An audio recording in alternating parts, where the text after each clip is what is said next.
Mr. President, I come to the floor today to talk about what people in Wyoming are seeing every day, and that's rising prices. When they go to the gas station, when they go to the grocery store, they are paying more and more. And every month since Joe Biden took the oath of office, prices have been rising faster than wages. People are feeling the bite in their wallets of these higher prices. In effect, people of all across the country, and certainly in my home state of Wyoming, have suffered a paycheck cut because the money just doesn't go as far. President Biden told us this wouldn't happen. He actually said inflation, he said, was transitory. Well, President Biden may still believe that. Yet after 7 months in a row, it doesn't look transitory to most Americans. And now economists have actually revised their expectations of inflation, and they have revised it in ways that we're going to be paying higher prices for longer periods of time. They've revised their expectations about economic growth as well. They've revised those downward. Inflation up, economic growth down.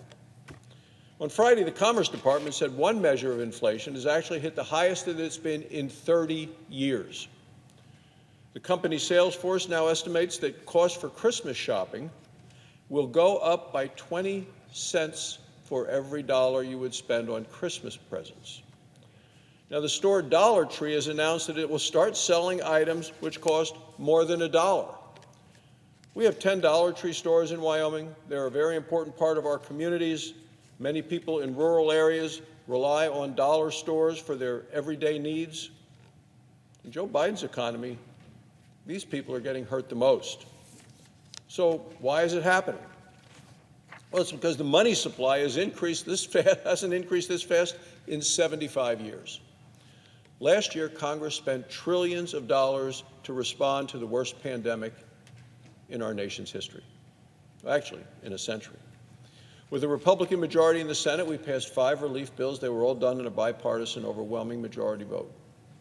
Much of the money still hasn't been spent. Then this January, Democrats took over the White House as well as the Senate. They got their hands on the nation's credit card, and they started swiping it. In March, the president signed a $2 trillion spending bill. It was supposed to be about coronavirus. Yet only 9% of the money actually went to public health.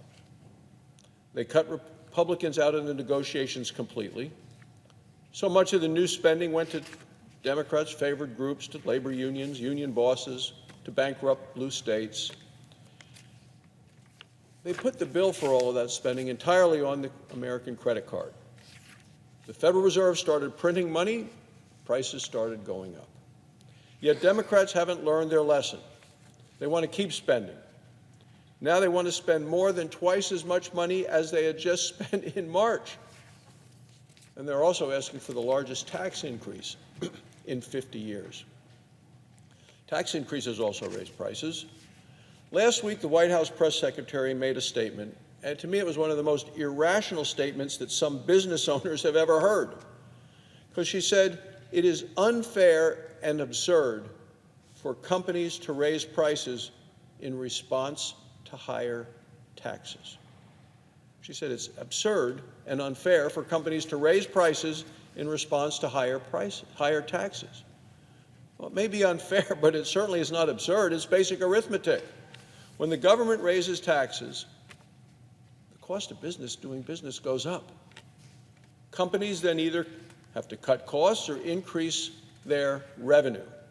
When Democrats raise taxes, it means higher prices, fewer jobs, and in many cases, both. That's why it's alarming that President Biden wants to raise taxes on American energy.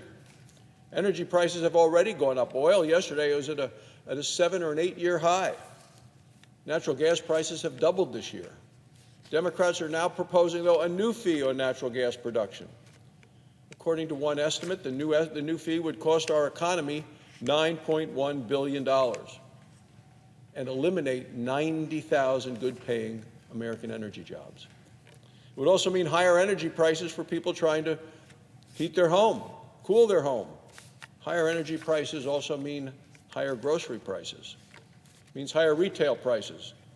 May be unfair, according to the White House press secretary, but it is not absurd, because prices are rising for a reason.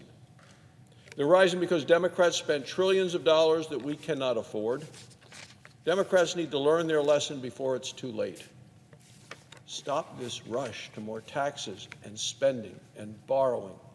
Stop cutting into people's paychecks. American families are feeling the pain. Stop pouring more fuel on this fire of inflation that is raging across the country.